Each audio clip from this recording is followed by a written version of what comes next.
Hello and welcome to Interconnected, the podcast that explores the intricate link between life's most profound, weird and wonderful things. I'm Robin Taylor. And I'm Jake Robinson. And in each episode we discuss interesting science topic and challenge ourselves to connect it with another subject that may seem completely weird, funky, quirky. Sure, think tiger conservation and tea leaves, or satellites and slugs. We hope you find the podcast thought-provoking and entertaining, and we invite you to explore the interconnectedness of life. So without further ado, let's get on with the show. No, let's do neck of the woods there we go. All right, so what's happening in your neck of the woods? Well, the sun is shining, the weather is sweet. Okay, have you heard of the concept called hostile architecture? It's a bit of a morbid topic, but it's in the news. Tell me more. Yeah, so it's basically an urban design strategy that uses elements of the built environment to purposely guide behaviour, and arguably in quite nefarious ways. So it often targets people who rely on public spaces more than others, such as youth, poor people, homeless people, by restricting the physical behaviours that they can engage in. So this particular news topic is Perth councils deploying hostile architecture to make life even tougher for homeless people. So a bit of a not very nice topic, but essentially they make park benches in weird kind of shapes, and they put spikes on walls and this kind of stuff. Yeah, but basically we should just concrete everything and just, put spikes sticking out of everything, and unless you're in an armored car, you're not worth living there. Yeah, exactly. Okay, well, my neck of the woods is concern over new American carver. So basically what this comes down to is carver, for those of you that don't know, is a pounded root of a pepper plant, and it has psychotropic properties, kind of a little bit like marijuana. It doesn't have THC, but it has other properties in there. And it makes you have attributes that's supposed to make you feel freer and, talk more easy, but you actually eventually get drunk. Not drunk in an alcoholic way, but drunk on this carver way. But people are using it as an alternative to, as a sedative. So it does have sedative properties, and so makes you sleep easier or just relaxes you. So it's supposed to be something, it's a Valium equivalent. And so it's being used now. More and more people are looking at it. We do know that there have been concerns, so the Germans have been interested in using this as an alternative. But if you partake of it too much, there are in fact after effects on there. However, what they're trying to do is that they've looks like on this thing here, there's an understanding of. So this is maybe something we could look about later on. But who does the intellectual property belong to? So when you have, let's say, an American company, which is what's coming in here, and trying to buy up and enforce a particular standard of carver that needs to be grown, plants that need to be grown, in order that they can extract it, and then they're going to start putting intellectual property and copyright stuff onto it, and eventually you're going to get this weird thing where, just like bungee jumping, which originally is from Vanuatu, it starts to become a trademark, and then the people that are actually where it came from can't use it. So that seems to be the thing that came across about a week ago. So interesting news story. So Jake, what are we talking about today? Okay, so today's main science topic is free will. So a nice light one for you. So what is free will in a nutshell, Robin?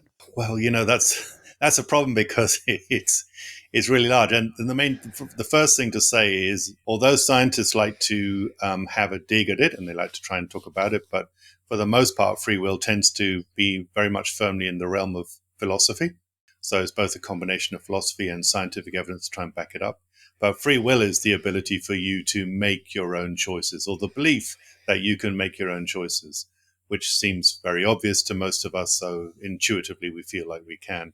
However, there is an argument that says that we don't have free will, that in fact, what we have is we're dictated to behave in a certain way because of things that have happened before from us. So if you keep on going backwards, so the fact that I'm talking with you now is more to do with me having had a conversation with you before to agree onto this time, and I feel honor bound to talk with you today. And then going back from that and backwards and backwards and backwards and backwards, and eventually you're going to get to the point where we'll end up at the Big Bang. So in this sense, you've got the idea that you've got two versions. So free will is that we are agents that can make our own choices, or we are basically machines that are just living out the machinery of what's called causal determinism. Basically means that you have a cause and then an effect, and another cause and another effect, another cause, another effect. So that's basically what it comes down to. The main thing about free will is it does have a huge impact on the way of we can think about our morality, which includes things such as our penal codes and the way our society works. So these are really important questions, or apparently are really important questions for us to understand as it impacts on our morality. So in a nutshell. Cool. Yes, so we're going to talk a bit about Professor Robert Sapolsky today, aren't we? So he's written a new book called Determined. I'm not trying to plug it; it's just a very relevant book to what we're talking about today. So Robert Sapolsky is a neuroscientist from Stanford in California, and he acknowledges that humans experience a subjective sense of agency and the feeling of making choices. However, he argues that these experiences are ultimately shaped by complex neural processes and environmental factors and cultural factors, rather than being entirely free of causal determinants. In other words, he suggests that while individuals may perceive themselves as making free choices, these choices are still influenced by biological and psychological and environmental factors beyond their conscious control. So I was just going to read a little bit from his new book just to set out the four main arguments that Story time. Yes, exactly. Settle in, people. Gather around the fire. Okay, so this particular title is Styles of Views Whom I Will Be Disagreeing With. So I'm going to be discussing some of the common attitudes held by people writing about free will. These come in four basic flavours. Number one, the world is deterministic and there is no free will. In this view, if the former is the case, then the latter has to be as well. Determinism and free will are not compatible. I am coming from this perspective of hard incompatibilism. And the number two view is the world is deterministic and there is free will. These folk are emphatic that the world is made of stuff like atoms and life, in the elegant words of psychologist Roy Baumeister, is based on the immutability and relentlessness of the laws of nature. No magic or fairy dust involved, no substance dualism, the view where brain and mind are separate entities. Instead, deterministic world is viewed as compatible with free will. This is roughly 90% of philosophers and legal scholars, and the book will mostly be taking on these compatibilists. The third view is that the world is not deterministic and there is no free will. This is an oddball view that everything important in the world runs on randomness, a supposed basis of free will. The fourth view is that the world is not deterministic and there is free will. These are folk who believe, like I do, that a deterministic world is not compatible with free will. However, no problem, the world isn't deterministic in their view, opening a door for free will belief. These libertarian incompatibilists are a rarity, and I'll only occasionally touch on their views. So, four views, what do you reckon? Well, It's a massive topic, isn't it? But it is a that is massive topic, and I think that one of the things that reminds me of though is that I think I was looking at a podcast with Sapolsky talking with Neil deGrasse deGrasse Tyson Tyson. and some other A scientists as comedian, well. yeah. Yeah, comedian scientist or Yeah. whatever it is, podcaster. And I found it really interesting that he was relating how he came to this belief. So it's almost like listening to people who say that they have all this scientific evidence to show that the world is a certain way, but it came about it from a belief, which is a bit weird. I'm not trying to conflate belief with free will, but you always feel that there is a strong connection, that you're free to choose your beliefs, you're free to make your own view of the world. And he found a view of the world at the beginning, which I completely agree with, which is that we shouldn't be quick to judge people's actions because we need to know what their circumstances are. So Yeah. I completely support what he's saying. I think he's a real hero from, putting that point of view. What I'm not sure about is I can't quite see how he thinks that, the way it plays out, that he basically had this early belief when he was doing some early work and working in developing countries and figuring out, my gosh, there's no way we can make these assertions that these people are these kind of people because they didn't have the same circumstances that I had when I was growing up. Therefore, there can't be such a thing as free will. And since then, he's been on a mission to try and make that happen, to showcase that. So he picks up these stories that explains, why something can happen. And that for me, there's no doubt about it that there are causes which Or help. influences, yeah. Yes, which strongly bias you towards one way or the other, strongly bias you. So you can make some predictions that most people on average would behave this way given these circumstances. But just because it's most people doesn't mean to say that that's determinism, because there's always these odd ones out. We definitely have to remember that neuroscientists and neuroanatomists, and we're looking mainly at symptoms, and we're back to that discussion we had a couple of podcasts ago about correlation versus causation. We don't know enough. We don't actually know enough. So in other words, in a way, but it is a causal chain, this process he's talking about. So neurotransmitters firing, which have been influenced by hormones that are circulating. It's like this that is causal chain link. that's true. But our problem is to do with someone who believes only in the physics of what we can see and touch in 3 dimensions, or 4 if you include time. You're still at this point where they would argue and say, so consciousness, our ability to say, oh, I'm Jake, I'm Robin, is an epiphenomenon of all these chemical reactions that's occurring. It's something that is by chance happens to be there, or it gives us a survival ability, and it's nothing real about that. But we don't actually know that. We can't know that unless you just a priori say, okay, that's the way the world is, and there's no other possibility of that happening. So in other words, we don't know whether there isn't some sense of consciousness that's actually its own thing that's somehow interacting with our physical world, and therefore, again, we're back into a correlation. We don't know what's causing what. So I think that he's definitely laying his cards on the table to say he's in that, okay, we're only looking at the 3 dimensions plus time. And time is very important part of that as well. So yeah, anyway, I'm going to shut up now. What do you think? No, it's good. So his perspective is rooted in the understanding that, he is a neuroscientist, so he's done a lot of research on this. So neuroscience and biology, emphasizing the role of, let's just say a decision is made now. I choose to make a decision, to even say that I choose to make a decision. In the seconds preceding that, there is activity in the brain that leads to me being able to say that. The minutes before that, there's hormones circulating in our body, which then leads to the neural activity. And then he's saying, like, in the hours before this, it depends how tired you are, what you've eaten in the day, in the weeks and months and years, etc. It depends on your life experiences, in the decades, etc. It depends on how things like childhood adversity, all these things shape the brain. And then he goes way backwards. So cultural experiences that lead to individual experiences, I suppose. So he's linking this long chain of not just biological, but also social and cultural events that all lead up to the moment that I make this decision. It's quite a big concept to grasp, isn't it? Because we're talking about me making a decision and then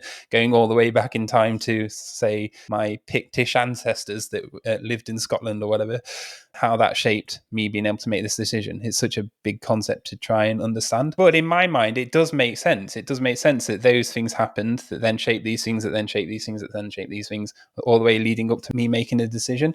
What was that article I sent you about? Kind of small decisions that are quite trivial. There's this thing called readiness potential in the brain, and this can be detected using things like EEGs. Yeah. So EEG images depicts this readiness potential in the brain. It's a kind of ramping up of activity before the onset of a conscious decision. Whereas if you're making more reflective decisions that aren't necessarily based on an automatic response, then the brain activity is very different. I saw the article, yeah. I mean, again, I thought that was quite interesting. Then I also thought that, so you might think about things differently, but even the thought of thinking about something differently requires neural activity in order to trigger that. So I think our problem is coming down to, so we're so on the one hand, so you and I are trained as scientists. And I think it's always quite amusing that we both have, it's called philosophy doctorandus. We basically have PhDs, right? Yeah. And science used to be called natural philosophy originally. So science is a branch of philosophy in one sense.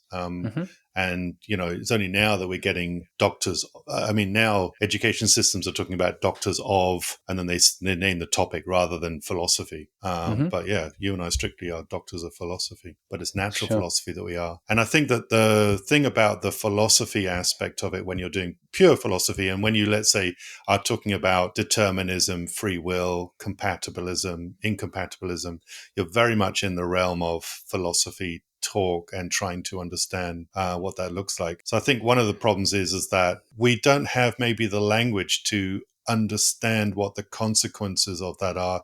And I think Sapolsky, from the way you've described it and from the bits that I've read around and listened to him talk, tends to be on the, well, I've demonstrated this causal chain, Yeah. and therefore that's enough to say all I have to do is just fill in the details for the rest. So it feels to me, if you see one causal chain, that doesn't mean to say that all chains are like that.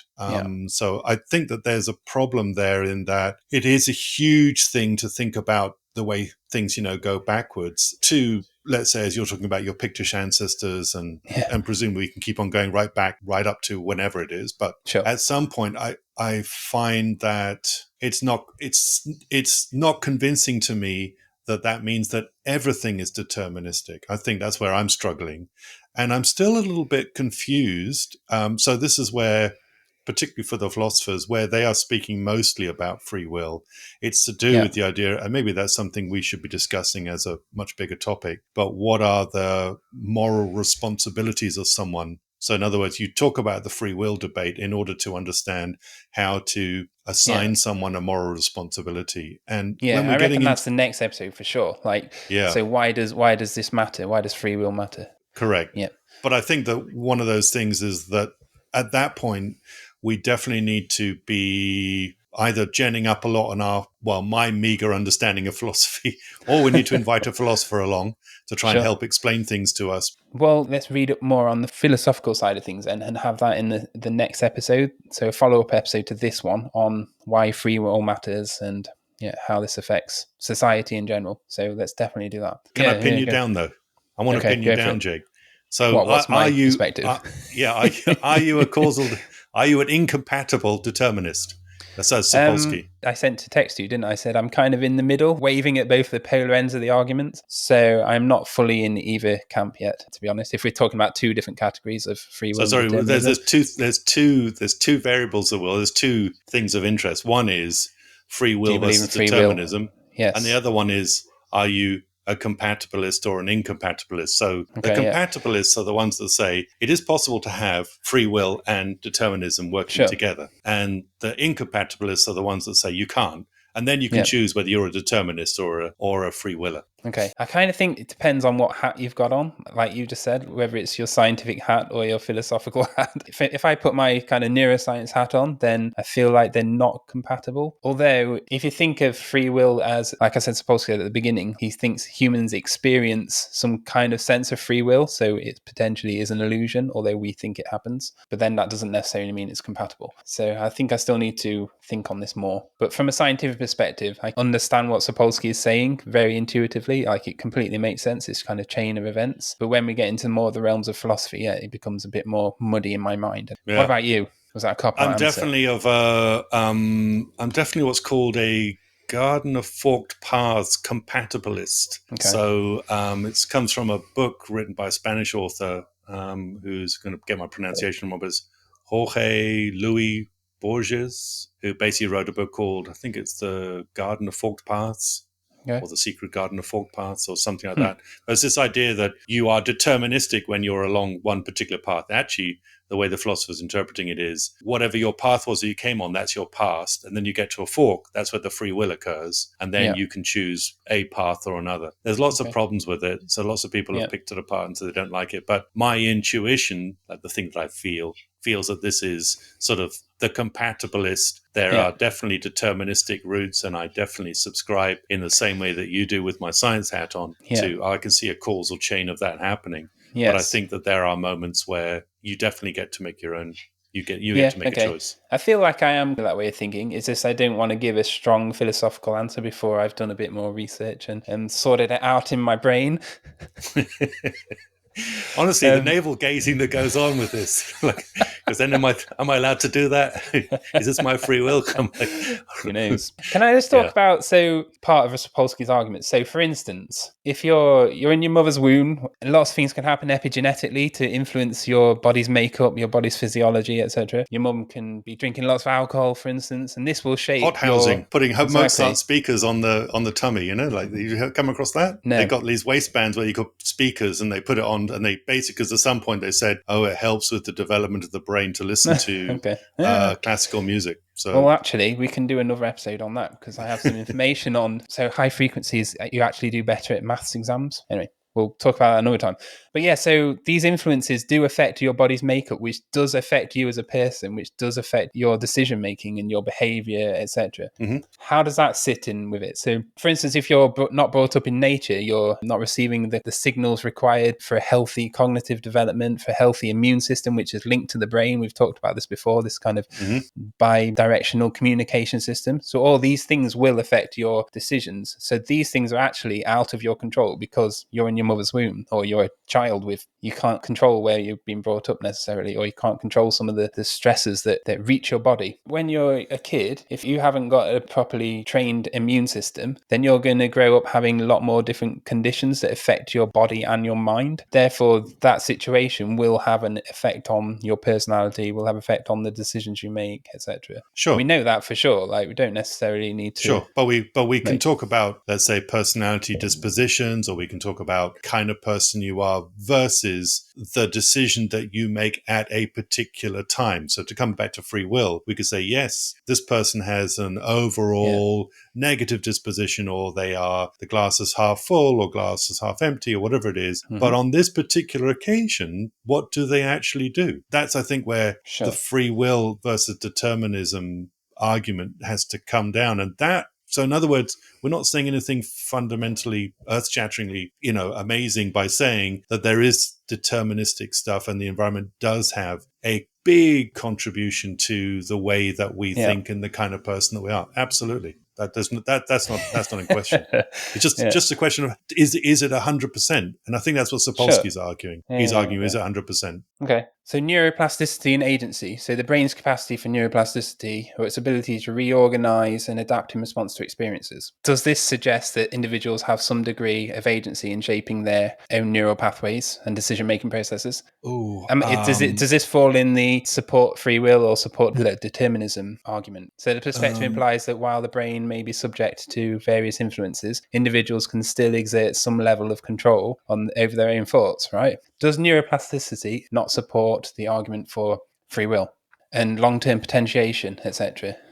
If you have neuroplasticity and you can choose to try and reshape your neural pathways, is that arguing? Are you saying that argues for free will or against free will? Yeah, that's what I mean. Which one does it fall into? I feel like it kind of might support the argument for free will. So the brain's capacity for neuroplasticity, its ability to reorganize and adapt in response to experiences. So does this not suggest that individuals have some degree of agency in shaping their own neural pathways and decision-making processes? That's kind of my point. So I think, let's say if I was the determinist, I would say, yeah, but what gives you the ability to think that you want to change your neural pathways?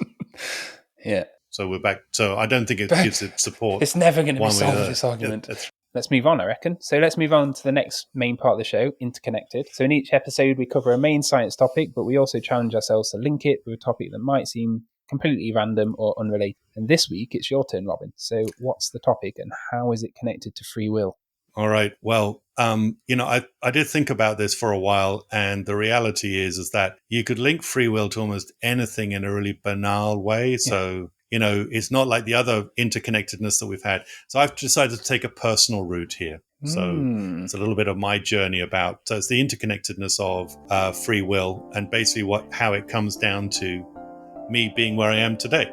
So one of the things that happened is that we just spoke a little bit about previously the understanding that the universe in the mid-19th century was a sort of big clockwork, mechanistic. And scientists at the time felt that some scientists felt at the time that this was not acceptable. And these are scientists that were part of the Royal Society. And so they set up a counter thing, which was to try and say, well, how would we disprove this? And the way they wanted to disprove it, this sounds a bit weird and wacky, but was to basically prove that life could exist after death. Because if it's a mechanistic world, then basically as you die, since you're just a collection of atoms and molecules, and there shouldn't be anything living after death. So this is kind of where the idea of trying to understand the spiritualism movement was occurring at the point. So where mediums were connecting with the outside world, that these scientists said, well, we can actually study this properly. We can actually study it as scientists. So they had all sorts of elaborate procedures to go with that. And it ended up with a society being set up called the Society for Psychical Research. And they basically looked at various things, but it includes things such as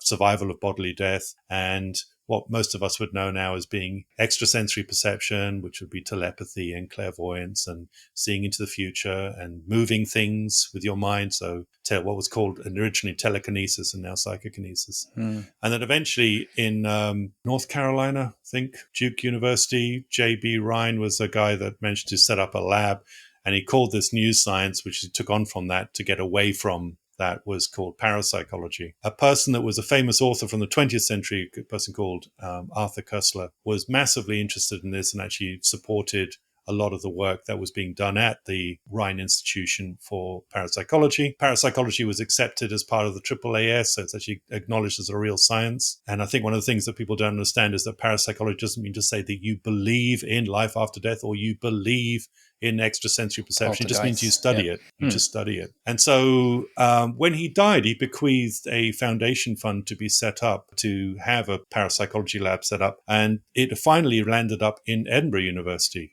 And that's where I went to do my postgraduate studies. So I actually ended up in the Koestler Chair of Parapsychology to do that. So what I'm trying to say is that, you know, I got my PhD from an organization that was set up originally from an outcropping of an inquiry that was specifically set up to argue for free will and against determinism. Right. Cool. I was just about to ask you to summarize it, but I think you just did in that last sentence, didn't you? But maybe do it again, hope so. Clearly. So how do we get from free will to you studying parapsychology? Okay, so should I go from me here backwards, or should I go forwards to me here? Go forward. All right, so just to summarize then. So we're looking here at, you've got people that are arguing for a causal deterministic world. There were scientists that wanted to argue against it. Yep. They effectively set up an line of inquiry called psychical research, which eventually morphed into parapsychology, which eventually ended up with an author setting up, bequeathing after he died, money to set up a parapsychology laboratory, which ended up in Edinburgh University. And that's where I ended up, and I did my PhD within that unit. And then from there, I end up here. There you go. Okay, so I'll score you. I'll probably give you a 7.3, but I might add an extra point just because free will is such a big topic, so it's hard to find a linking topic. So I'll go for 8.3. Oh, okay. Well done. I'll take it. It was a bit weak, but yeah. That's interesting, though. Nice one. Okay, so should we move on to the final part of the show? News from the invisible world. And what was the news story today? Okay. So yes, it was about the eye microbiome. So most people know we have a gut microbiome, skin microbiome, etc. But did you know we have an eye microbiome? So researchers have been studying the eye microbiome and its role in eye diseases, such as dry eye. Researchers from Stephen F. Austin State University have found that the eye microbiome of healthy eyes and those of dry eyes differ in their mixture of microbes. Scientists believe this finding could help improve treatments for not only dry eye but other eye conditions as well. There's this whole thing that we need to talk about again, where the directionality of the relationship, isn't there? So whether dry eye just changes the composition of the microbes in the eye, or whether the microbes that have some kind of mediating role in these conditions. Researchers suggest that when there is dysbiosis in the gut microbiome, the pathogenic microbes and their metabolites are transported through the bloodstream and reach other sites in the human body, for instance, the eye. So there could be some kind of connection between gut health and eye health. That's what they're suggesting. So microbes identified in the ocular microbiome might be linked to the gut microbiome. So this is an interesting area of research, I think. In addition to dry eye, scientists have been studying the impact of the eye microbiome on other eye diseases such as age-related macular degeneration, glaucoma, diabetic retinopathy, I'm not sure what that is.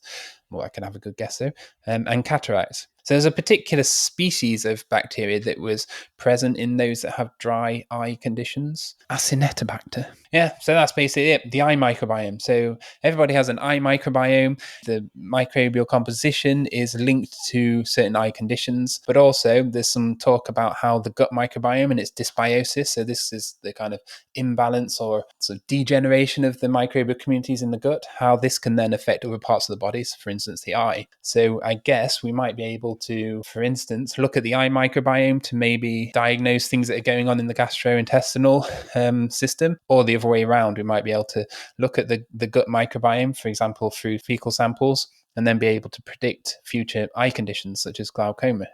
I guess that's what the implications of the study are. What do you think? Wow. So I don't know enough about the distribution of the microbes around the body.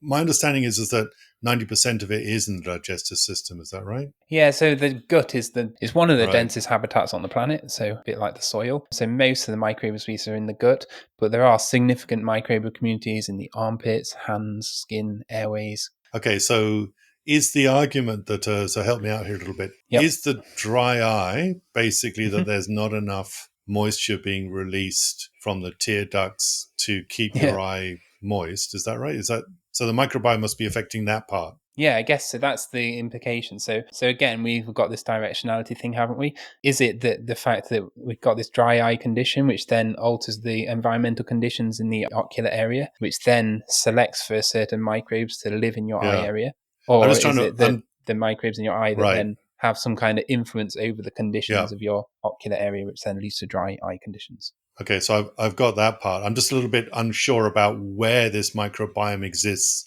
on, Okay. in, around the eye. Like, is Yeah, it? it It's is because that dry eye on in is. around the eye. I So know, there'll be certain communities, say for instance in the tear ducts, behind the eye, around the eye, so I assume.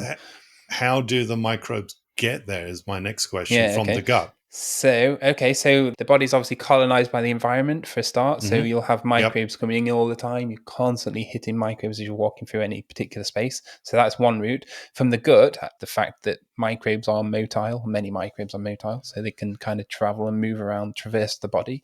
Yeah. So I mean, be because I'm some kind thinking, of gut eye axis. You know how we talked about right. gut brain axis. But I guess what I'm trying to get at too is the almost, if you've, let's say, got microbes that are coming from your gut and it's coming to the inside of your eye, Yeah. and you're now looking at dry eye, which is mainly to do with the outside of your eye, but the Yeah. outside of your eye could in fact have microbes because you're walking through the Yep. environment that's going on there. Is it the case that basically your gut microbiome, being less diverse, is therefore doesn't have the right kind of Yeah, it could be microbes to microbes attack or their the metabolites. microbes that are on the outside because it Maybe. expressed through. Yes, it could be the actual organisms themselves, or it could be, you know, we spoke about before, microbes in your gut secrete all sorts of different chemicals and metabolites that influence the central nervous system, for instance, and the immune system, other systems in the body. So it could be that having a dysbiotic microbiome means that they're not secreting the right kind of chemicals that maintain a healthy eye environment. That's Wow. just speculation, but Yeah. yeah. So Yeah, it's all connected. Okay, so what do I think? I'm yeah, just blown. I'm blown. pretty I mean, interesting. Yeah, you never think. Yeah, you never think it goes down to that level. Huh? I mean, sure. I'm sort of happy. I'm still trying to get my head around the fact that we've got so many microbes in our. We've got more microbial Microbial cells cells. Yeah. than human cells. I mean, that part is Yes, blowing my genes head. as well. So the microbial genes in our body outnumber our own by 150 to 1. Wow. Nuts. Going back to the Yeah. free will argument, though, I've mentioned, maybe we should save this for the next episode, but I've mentioned before about how the microbes can influence your decisions. So we can see ourselves as these walking ecosystems, these hosts, plus trillions of microorganisms that work symbiotically. Yeah. But there's an argument in the free will debate that our microbes actually influence our thoughts and our decisions. Therefore, Yeah. are we looking at free will on either a meta-organism level? So are we considering our cells as this kind of meta-organism? So then free will acts on that level? Or are we thinking that microbes actually have some kind of control over our agency? Therefore, the free will debate goes out the window because these other organisms that live in and on us are actually influencing or even hijacking our thoughts. So that might be a good one to discuss next time. Yeah, I mean, certainly, but we'd be back to the idea about influence versus deterministic, Sure. determined, Sure, yeah. But that meta-organism debate's interesting, isn't it? Do we see ourselves as a single entity making, if we're in the free will Yeah. side of the debate, do we see ourselves as an individual entity making those decisions? Or do we see ourselves as a community making those decisions? That's a cool thing to think about, I think. Then we could, but again, what we'd do is, you're right, we would, because then I can see extrapolating straight out from that to say, wouldn't it be the same argument about how effective a nation state is as a entity that can make decisions in a United Nations or a collective or a regional or a whatever it is? We'd be into that. So again, I think our philosophers would have something to say about that. Yeah, maybe. But I think it's all about defining boundaries, isn't it? Yes, correct. And also, we'd have to also figure out what's its utility. Like then we'd be into like why would free will be acting at the community community level in terms of our body, or even what benefit does that have on the individual Yes. and the community? Yeah. If we knew that it was one way or the other, Yeah. would it make us design our societies differently, or Eat make a our more cities diverse more hostile? diet. Yeah. Cool. Let's save that for next time then. I'm looking forward to this one. Maybe 2 or 3 what I'd episodes do. later, we'll come back to why does it matter whether free will or determinism is the dominant paradigm. Okay, so have you got anything else to talk about, or anything you want to plug or promote, or anything else before we wrap up today? No, I'm good. Cool. I don't think I've got anything more to add, other than, again, we're excited to present the next episode of Interconnected in a couple of weeks' time, and we hope you tune in then. Cheers.